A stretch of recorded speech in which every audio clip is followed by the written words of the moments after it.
अभी वो ज्यादा दूर नहीं गई होगी मामू, नहीं गई होगी। अरे यकीन के बच्चे चल, पहले लड़की को ढूंढ। एक काम कर, तू इधर जा, मैं इधर जाता हूँ। ठीक है मामू, ठीक है।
ऋषि, क्या कहा था अम्बर ने?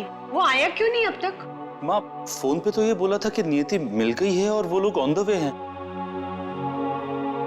माँ, अंबर आ गया।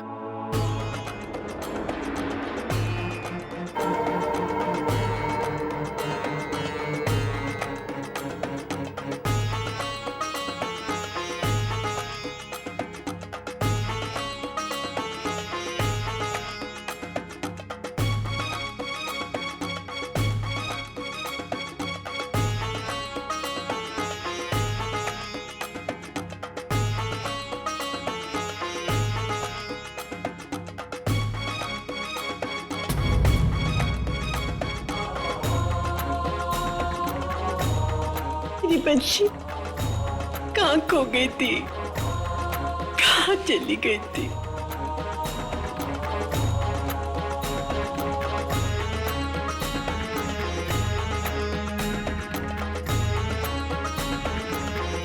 वो दरिंदे कौन थे बेटा, जिन्होंने तेरा ये हाल किया? अंबर बेटा, कहाँ मिली तुम्हें ये, और किसने इसका ये हाल किया? कौन है वो?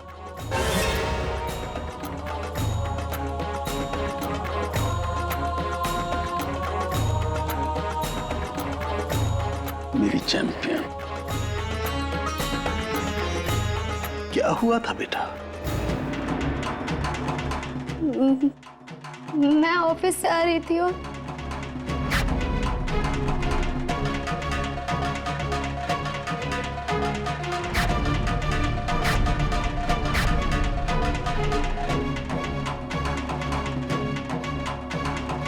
बेटा, लेकिन वो थी कौन? मुझे नहीं पता मम्मी जी। उन लोगों ने मेरे मुंह पर कपड़ा और मेरी आंखें बंद कर दी थी। मैं नहीं देख सकती थी उनको।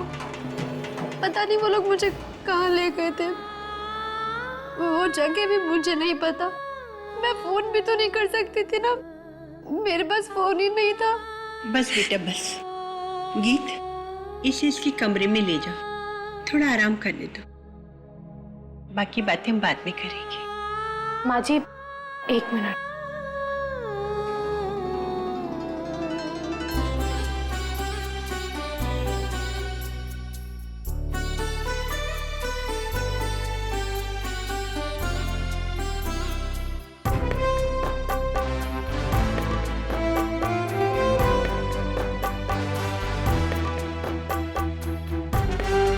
मेरी छोटी हमेशा ठीक रहे।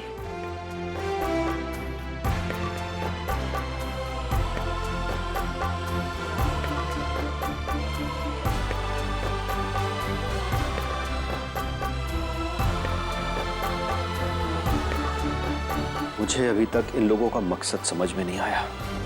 आखिर नियति को अगवा किया क्यों? और फिर फिरौती की रकम भी तो नहीं मांगी।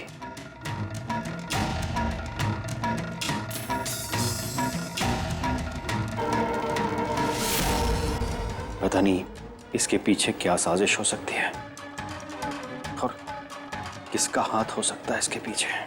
वो जो भी थे, मैं उनका पता एक ना एक दिन लगा कर रहूंगा।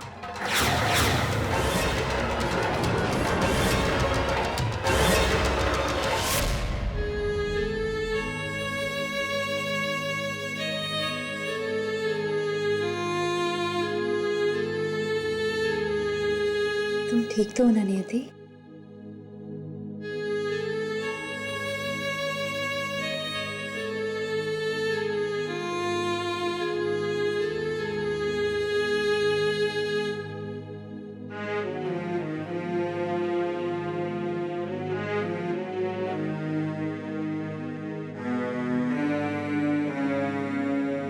मुझे एक बार फिर अपनी बदनसीबी पर यकीन होना शुरू हो गया था। लगने लगा था जैसे मेरे बैड लक का साया तुम पर भी पड़ गया, क्योंकि जब भी मेरे कोई करीब आता है या मुझे अपनाता है, उसके साथ कुछ ना कुछ बुरा जरूर होता है।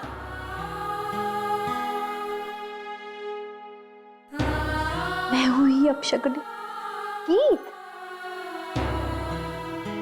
क्या बकवास कर रही हो? एक बहन अपनी बहन के लिए कभी भी अनलकी नहीं हो सकती। अब मैं आ गई हूं ना, सब ठीक हो जाएगा।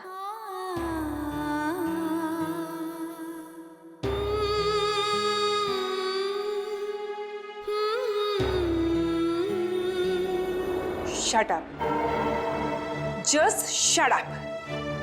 मेरी ही गलती थी जो मैंने तुम जैसे अनाड़ी पर भरोसा किया। आज के बाद मुझे कभी फोन मत करना, समझे तुम? बेवकूफ।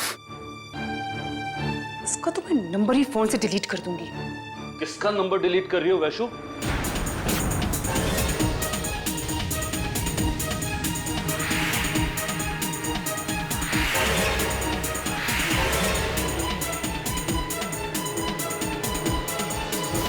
मैं किसी का नंबर क्यों डिलीट करूंगी?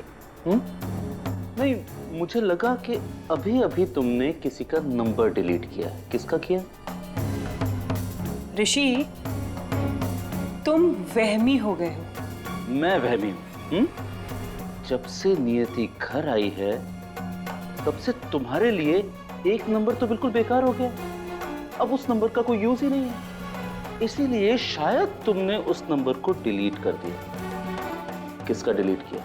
मुझे तुमसे बिल्कुल यही उम्मीद थी ऋषि, क्योंकि इससे ज्यादा तुम सोच भी नहीं सकते।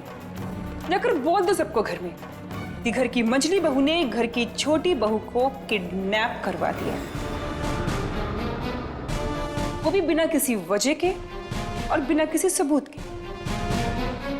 घर के सारे लोग हंसेंगे तुम पर। मैं तुमसे बात ही नहीं करना चाहता। तो मत करो।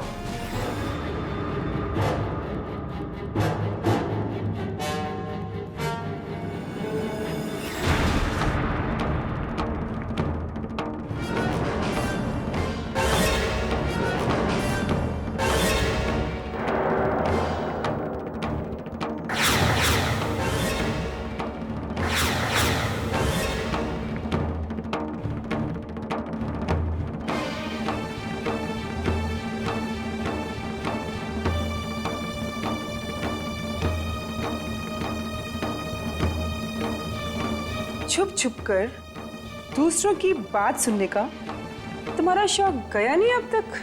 मैं तो आपसे अपनी बात करने आई थी, लेकिन आपको देखकर लग रहा है जैसे मेरे सही सलामत घर लौट आने से आपको कोई खास खुशी नहीं हुई। कब से घर के सारे लोग मेरे पास आ रहे हैं, मेरे पास आके बैठ के मुझे तसल्ली दे रहे हैं, लेकिन आप दिखावा करने का मुझे शौक नहीं है। और हाँ, मैं आज तक नहीं भूली हूं कि मुझे और ऋषि को इस घर से निकालने के लिए तुमने क्या क्या किया था और तुम क्या क्या कर सकती हो।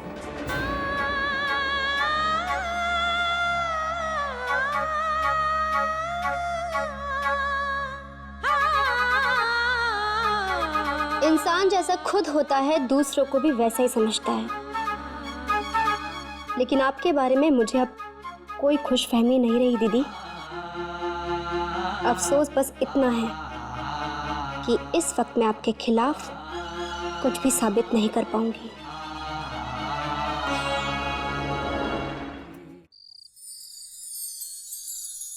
मैंने डिसाइड कर लिया है।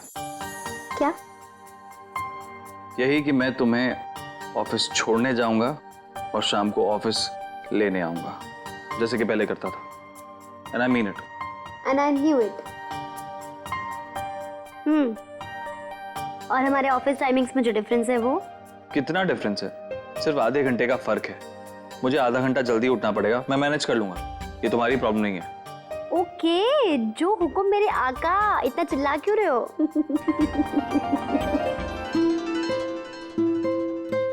पता है आज मैं जिस मौत के मुंह से जिंदा वापस आई हूँ ना, और तुम्हारे साथ ऐसे हंस बोल रही हूँ, वो सिर्फ तुम्हारे प्यार की वजह से, तुम्हारे साथ की वजह से।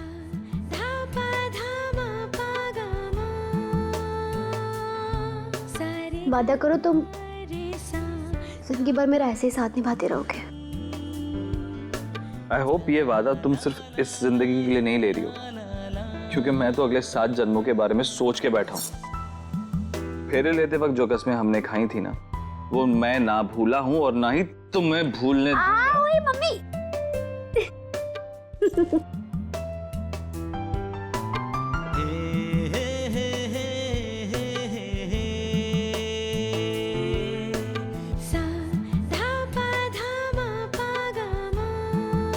बस यही खुशी मैं अपने गीत के लिए भी चाहती हूँ, एक अच्छा जीवन साथी और सुखी गृहस्थी, लेकिन साथ ही साथ डरती भी हूँ कि कहीं मेरे जैसा हादसा उसके साथ ना हो जाए। अगर ऐसा हुआ तो मैं खुद को कभी माफ नहीं कर पाऊंगी।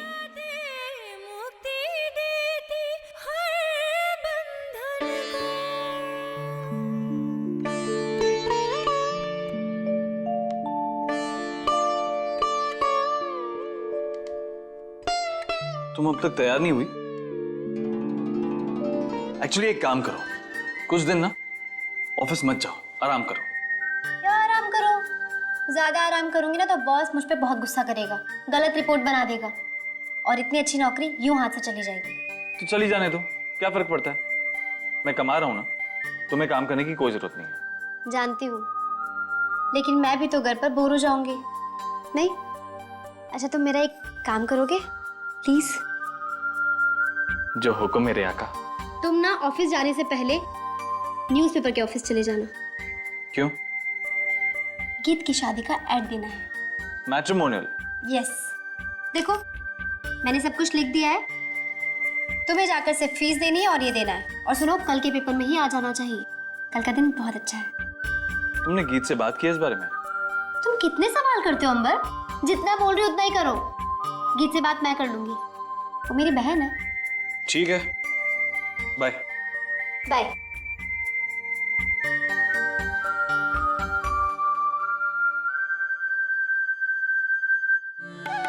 आज जो खबर मैं आपको बताने वाली हूँ ना, वो है धमाकेदार। ऐसी भी क्या खबर है भाई? हमारी नियति ने गीत की शादी का फैसला लिया है। क्या? नियति ने गीत की शादी का फैसला कर लिया? और क्या, ये बात नियति के दिमाग में ही आ सकती थी। सच में सुबह सुबह बहुत बढ़िया खबर सुनाई तुमने। ये गीत की शादी का जो माहौल होगा एकदम अलग सा होगा, हैं? कितने कम लोग होंगे जिन्हें पराई बेटी के कन्यादान का सौभाग्य प्राप्त हो। किसके कन्यादान की बात हो रही है बाबूजी? अच्छा बेटा, तुम ही बताओ कि इस घर में कौन बचा है जिसकी अभी तक शादी नहीं हुई? हमारे घर में तो कोई नहीं बचा। क्यों, तुम्हें सास नहीं बनना है क्या? माँ जी, आप भी ना। बताइए ना, किसकी शादी की बात कर रहे हैं? हाँ भाई, बंटी तो बहुत छोटा है, तो गीत को भूल गई? गीत? हम लोग गीत की शादी करवा रहे हैं? गीत का इस दुनिया में कोई नहीं है बेटा। उसकी शादी के बारे में हमें ही सोचना होगा ना। लेकिन बड़ी ये बात अभी गीत को मत बताना। नियति खुद उससे बात कर लेगी, फिर देखते हैं क्या होता है। ठीक है, अब आप लोग चाय तो पी लीजिए, ठंडी हो रही है। Good morning. Good morning. अरे मैं सोच रही थी कि तुम्हें ऑफिस नहीं जाना चाहिए, कुछ दिन आराम करना चाहिए और अपनी पूरी की पूरी थकान निकाल लेनी चाहिए। चलो ऑफिस फोन करो। कर दिया और कह दिया कि मेरी तबीयत ठीक नहीं है, मैं आज नहीं आ रही हूँ। तो क्या कहा तुम्हारे बॉस ने? कहा कि कल तक ठीक होना ही पड़ेगा, ऑडिट का बहुत सारा काम आया हुआ है। तुम खड़ी क्यों, बैठो ना।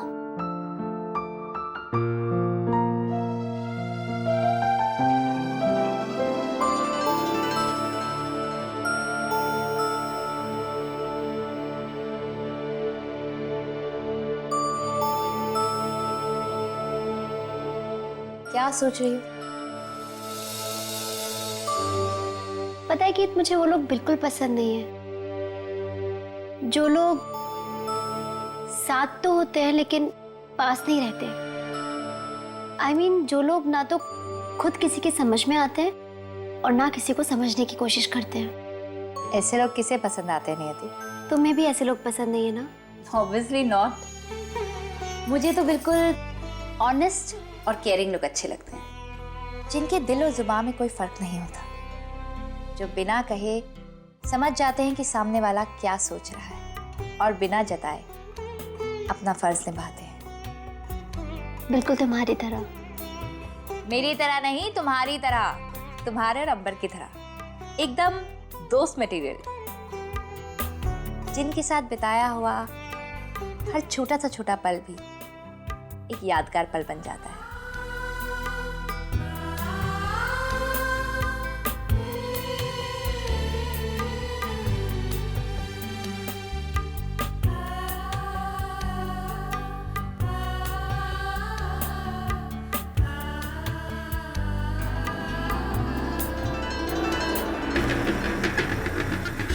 क्या बात है, आज तो रोहिणी दीदी चहक रही है।